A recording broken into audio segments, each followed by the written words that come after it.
Hi hello ನಮಸ್ತೆ. ನಾನಿವತ್ತು blouse side fitting ಹೇಗೆ ಮಾಡೋದು ಅಂತ ಹೇಳ್ಕೊಡ್ತಾ ಇದ್ದೀನಿ. ಫಸ್ಟ್ಗೆ ನಾನು ಮೆಜರ್ಮೆಂಟ್ ಬ್ಲೌಸ್ನ ಹುಕ್ಕನ್ನು ಹಾಕಿಬಿಟ್ಟು ನಮ್ಮದು ಏನು ಬ್ಲೌಸ್ ಇದೆ ಆ ಬ್ಲೌಸ್ದು ಒಂದು ಗುಂಡ್ಪಿನಲ್ಲಿ ಮಧ್ಯಕ್ಕೆ ಒಂದು ಗುಂಡ್ಪಿನ್ ಹಾಕಿಬಿಟ್ಟು ಬ್ಲೌಸನ್ನು ಫಸ್ಟು ಸರಿಯಾಗಿ ಜೋಡಿಸ್ಕೊಳ್ಳೋಣ. ಆನಂತರ ನಾವು ಮೆಜರ್ಮೆಂಟ್ ಬ್ಲೌಸನ್ನು ಇಟ್ಬಿಟ್ಟು ನೋಡೋಣ. ಅಂದರೆ ನಮಗೀಗ ಮೆಜರ್ಮೆಂಟ್ ಏನು ನಾವು ಎಕ್ಸ್ಟ್ರಾ ಮಾರ್ಜಿನ್ 2 ಇಂಚ್ ಬಿಟ್ಟಿರ್ತೀವಿ ಅಷ್ಟು ನಮಗೆ ಸಿಗ್ತಾ ಇದೆಯೋ ಇಲ್ಲೋ ಅಂತ ನೋಡಿ. ಇಲ್ಲಿ ಬ್ಯಾಕ್ ಪಾರ್ಟಲ್ಲಿ ಸೆಂಟರ್ ಪಾರ್ಟನ್ನು ತೊಗೊಳ್ತಾ ಇದ್ದೀನಿ, ಮಾರ್ಕ್ ಮಾಡ್ಕೊಳ್ತಾ ಇದ್ದೀನಿ. ಹಾಗೆಯೇ ಮೇನ್ ಪಾರ್ಟನ್ನು ಸಹ ಅಲ್ಲಿಗೆ ಕರೆಕ್ಟಾಗಿ ಇಟ್ಕೊಂಡ್ಬಿಟ್ಟು ಎಕ್ಸ್ಟ್ರಾ ತುಂಬ ಫ್ಯಾಬ್ರಿಕ್ ಉಳಿದ್ರೆ ಸೊ ಅದನ್ನು ಕಟ್ ಮಾಡಬೇಕು. ಕಟ್ ಮಾಡೋದ್ರಿಂದ ಯಾವುದೇ ರೀತಿಯ ಸಮಸ್ಯೆ ಬರೋದಿಲ್ಲ ಫ್ರೆಂಡ್ಸ್. ನೋಡಿ, ಕರೆಕ್ಟು ನಮಗೆ ಮಾರ್ಜಿನ್ ಏನಿದೆ ಸೆಂಟ್ರಲ್ಲಿ ಇಟ್ಕೊಂಡಿದ್ದೀನಿ 2 ಇಂಚು ಎಕ್ಸ್ಟ್ರಾ ಇದೆ. ಬಟ್ ಬ್ಯಾಕ್ ಪಾರ್ಟಲ್ಲಿ ಸ್ವಲ್ಪ ಜಾಸ್ತಿ ಇದೆ. ಏನು ಜಾಸ್ತಿ ಇದೆ ತುಂಬ ಕಟ್ ಮಾಡೋದಿಲ್ಲ, ಜಸ್ಟ್ ಒಂದು 1/4 ಇಂಚ್ ಅಥವಾ 1/2 ಇಂಚ್ ಹಾಗೆ ಕಟ್ ಮಾಡ್ಕೊಳ್ತಾ ಇದ್ದೀನಿ. ಯಾಕೆ ಬ್ಯಾಕ್ ಸ್ವಲ್ಪ ಜಾಸ್ತಿ ಬರುತ್ತೆ ಅಂದರೆ ಬ್ಯಾಕಲ್ಲಿ ನಾವು ಯಾವುದೇ ರೀತಿಯ ಟಕ್ಸ್ ಅನ್ನೋದನ್ನು ಹಿಡಿಯೋದಿಲ್ಲ, ಫ್ರಂಟಲ್ಲಿ ಟಕ್ಸ್ ಅನ್ನೋದನ್ನು ಹಿಡಿತೀವಿ. ಸೊ ಹಾಗಾಗಿ ಬ್ಯಾಕಲ್ಲಿ ಸ್ವಲ್ಪ ಜಾಸ್ತಿ ಬರುತ್ತೆ. ಇಲ್ಲ ಆ ಥರ ಬರಬಾರ್ದು ಅಂದರೆ ನಾವು ಮೆಜರ್ಮೆಂಟ್ ತಗೊಳ್ಳುವಾಗ ಜಸ್ಟ್ ಮೆಜರ್ಮೆಂಟು ಅಲ್ಲಿ ಒಂದು 1/2 ಇಂಚ್ ಕಮ್ಮಿ ಮಾಡಿ ಕಟಿಂಗ್ ಮಾಡಿದ್ರು ಸಹ ಸರಿ ಬರುತ್ತೆ. ಸ್ವಲ್ಪ ಜಾಸ್ತಿ ಬಂದಿರೋದನ್ನು ಸ್ವಲ್ಪ ಒಂದು 1/4 ಇಂಚು 1/2 ಇಂಚ್ ಹಾಗೆ ಕಟ್ ಮಾಡ್ಕೊಳ್ತಾ ಇದ್ದೀನಿ. ಸ್ವಲ್ಪ ಜಾಸ್ತಿ ಬಂದರೆ ನಡೆಯುತ್ತೆ, ಆ ಥರ ಏನೂ ಸಮಸ್ಯೆ ಆಗೋದಿಲ್ಲ ಬ್ಲೌಸಲ್ಲಿ.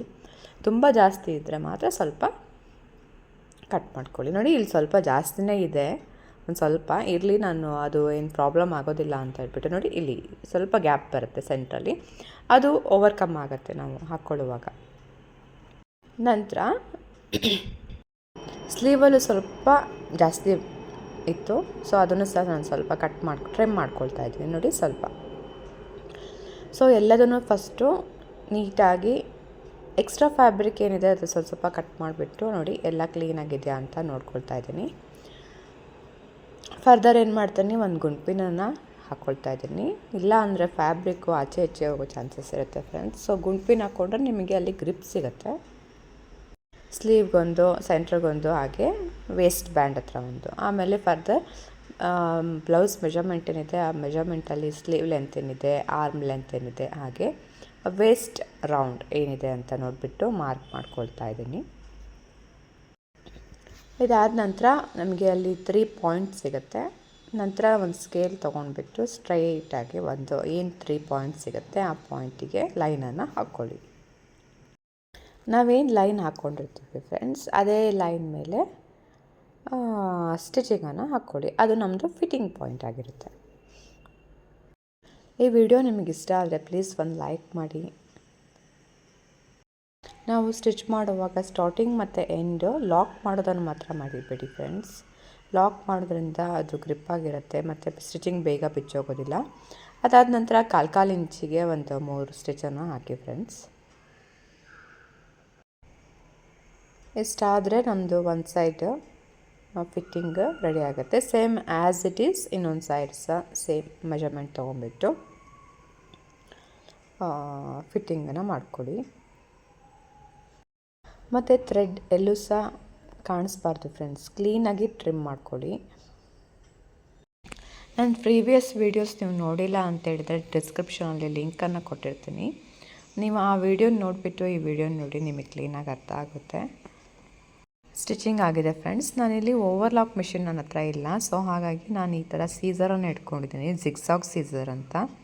ಇದರಲ್ಲಿ ಸೈಡನ್ನು ಓವರ್ಲಾಕ್ ನಾವು ಏನು ಮಾಡ್ತೀವಿ ಅಲ್ಲ ಅದೇ ಥರ ಇದು ಸಹ.